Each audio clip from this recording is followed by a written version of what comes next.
on a single day you will see such a reactive market. I doubt it. That is my sense of PSU. Taking off from what you said, the government does not seem to be in a hurry to supply. That is also sad because you have UTI sitting with a lot of stocks, LIC sitting with a lot of stocks, and the government itself sitting with a lot of shares, right? So some PSU selling has to happen because it will be very sad if the government lets go of this opportunity and the government finds a fantastic way to sell is through a ETF. Right, a PSC ETF which can raise money in the market and can keep selling. So even if it sells worth 1 lakh crores over a year or 2 lakh crores over a year, that will get absorbed. So if the supply doesn't come, the PE will keep changing and the demand will get higher and higher, which will take the PE further up. So supply has to come, and with like any share, you're always afraid that some supply will come. We don't know from where. Is the main source of supply. If government doesn't supply, I don't think supply is coming. That is my... When you say government, I am separating government and LIC.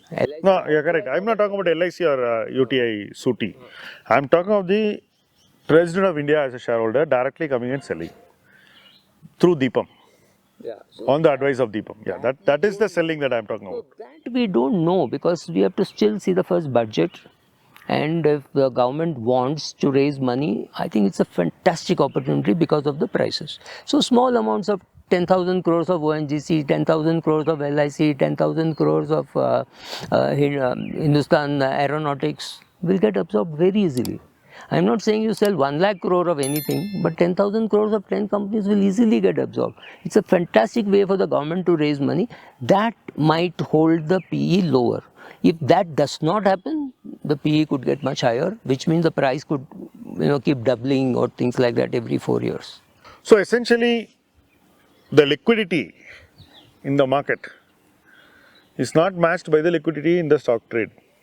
Money chasing the stock is far more than stocks being supplied.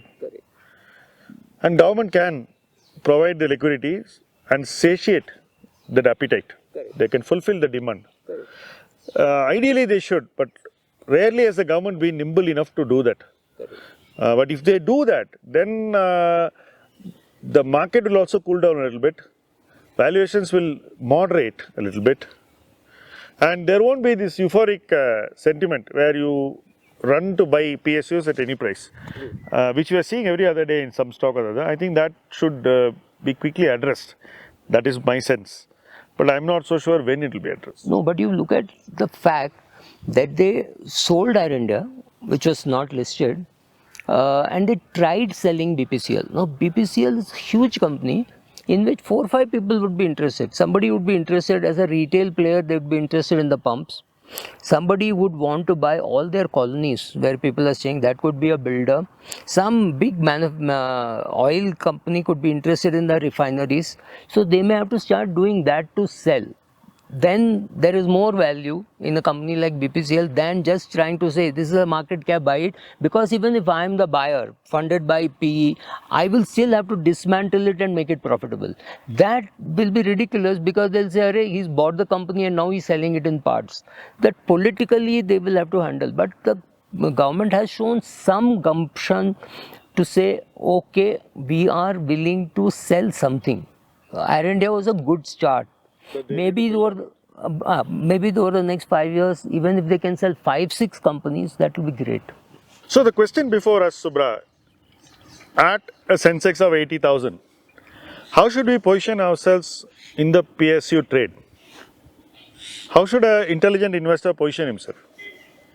This is difficult because if he has not participated at all, maybe he should come through a PSU mutual fund or a PSU ETF, assuming that they will book the profits when it is needed and they will sell the more expensive PSUs and buy the cheaper ones. For example, if NTPC Green were to be separately listed, you could have some upside there. And Indian Oil, which was giving a very good dividend yield at 70, is not giving a very bad dividend yield at 140. So some of these shares could go down when something happens in the market, but the dividend yield is good.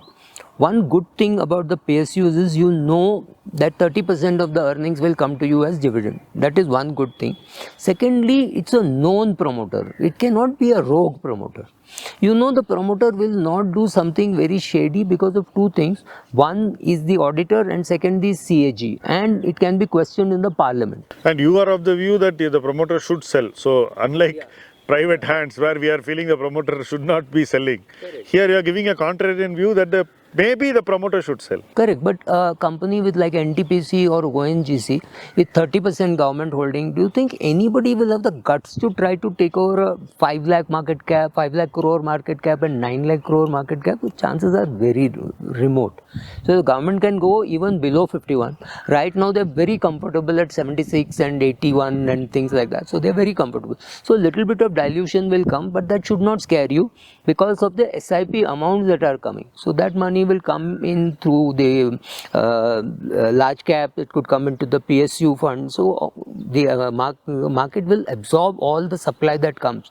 So I think it's good times to think that it is overvalued. Yes, it is overvalued compared to its past. But then if you take a 12-year or a 15-year history of PSUs, 12 years of value destruction and 3 years of tremendous value creation is what has happened. Will the tree stop? Will it stop just because we have finished buying? Answer is no.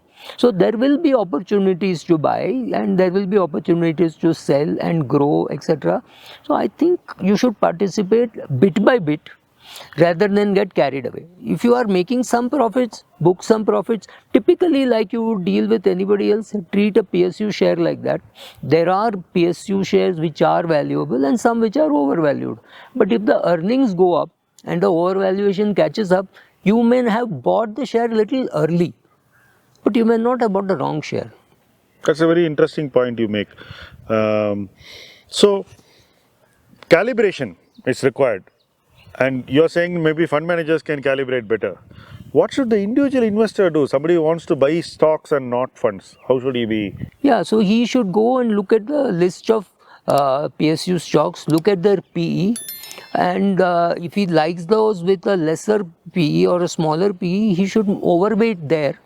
And the higher PE stocks, maybe you should buy less. But again, PE of a PSU stock, you compare to its past, all of them are at a new high. But if you compare it to what it can deliver in the future, maybe it's not a... Yeah, I don't think we should be anchored to past PE. That I would agree. We are not going back there. But we should also be tight-fisted in what you pay now. And one interesting thing that you made, a point that you made was, you weight your lower valued stocks, that is the lower PE stocks give higher weightage and generally bring down the exposure to higher PE stocks so that you participate in the high PE stocks, but you don't let yourself to be severely affected by the overvaluation prevailing in those stocks. That's a very interesting point that you made, and that point would apply to every investor. It's a universal viewpoint that you are given, and it will apply whether you're a retail investor, HNI, or a fund manager, or a ETF, whatever you are. That change in those weights is something that can definitely help reduce the risk in the portfolio. And in this market, I think that is the most important thing to focus upon in every kind of stock that we buy, in every genre or in every category. I think we should be very, very aware of that aspect, and that awareness will help us keep our portfolios in a lower risk band and always give us the confidence to buy more when the markets fall, because we know that the portfolio valuations are already under reasonable control and they do give us the confidence to do more risk taking. Thank you very much, Subra, for this engaging conversation on PSUs. I'm sure a lot of people would have liked the views that you gave and look forward to hearing from you on many more topics. Thank you.